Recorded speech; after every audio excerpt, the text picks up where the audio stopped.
the reason, for example, issue of Shakahola, there was no iota, in my opinion, of jurisdiction. No authority, no legal power on the Senate to engage on the matter of Shakahola. But before National Assembly, competent committees could get into the matter, the Senate already set up a committee, special committee. On matters they have no competence on matters that they could not force anyone to do anything on. So then the National Assembly is left backhanded, yet it is the institution that has the instruments that should be able to deal with that.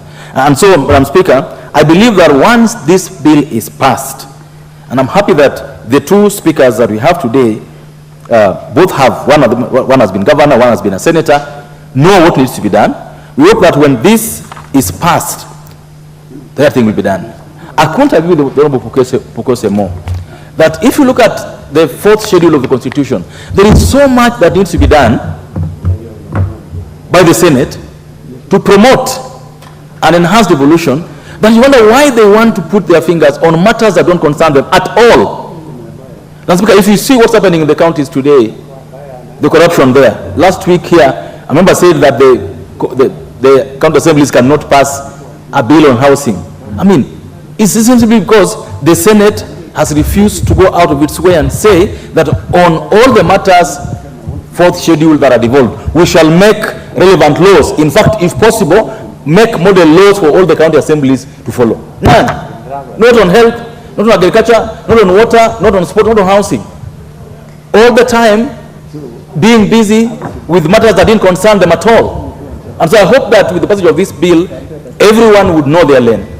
And where there are issues, people will solve their issues in a manner that promotes the good sense of these houses. And Madam Speaker, as I finalize this, I want to request our courts, because our courts are too eager to engage in matters that don't concern them. Our courts are too trigger happy that every time someone goes to court in a matter that touches on Parliament, they're like a fish that are seen a sinker and a hook.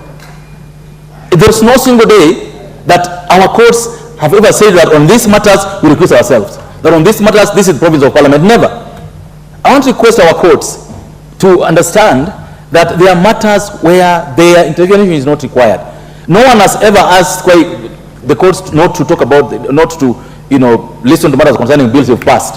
But on matters that concern these two houses, on matters that concern procedure, on matters that concern how these two houses relate, I believe, Madam Speaker, that it should be left to the good sense of the two speakers and now the good sense of the law that are going to pass this morning to ensure that our working, the independence of the legislature, the independence of Parliament is always sustained, because in the last 12 years, Madam Speaker, we've really lost. We've really clawed so much back on the powers and privileges of Parliament that I hope this bill is able to return to Parliament. Madam Speaker, I support.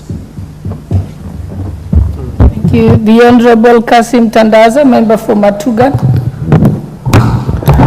Asante Madam Speaker kwa kunipatia fursa hii niweze kuchangia katika huu mswada muhimu. Kwanza nimpatie kongole aliyeleta mswada Mheshimiwa Chapkonga. Madam Speaker, ukiangalia majukumu ya Senate kama katiba inavyosema, haina haja na wakili kuweza kupambanua kwamba wao wanatakana washughulikie masuala ya county, na jingine endapo kutakuwa na mswada wa kuweza kumng'oa rais na naibu wake, hapo ndio masuala kama hayo yanafika kwa Senate. Lakini kwa hivi sasa ni jambo la kuhuzunisha kwamba Senate imeweza kuunda kamati sawia na zile za bunge. Sisi tukiwa takriban 300 na zaidi hapa, wao wakiwa watu 60, wameunda kamati ambazo wameweza kufuatilia tu vile bunge ambavyo ipo, ambapo imeelekea utapata bunge wa Senate inabidi akae kwa kamati 4 ama 5, kwa sababu wenyewe ni wachache na kamati bado ni nyingi. Na kama mwenzangu alivyotanguliza, ukiangalia zile kamati ambazo wameunda, ni kamati kwa kusema kweli labda ziwe tu zitawapatia nafasi ya kusafiri nje, ama kusafiri ndani na pengine kuweza kupata marupurupu wakiwa na hiyo mikutano.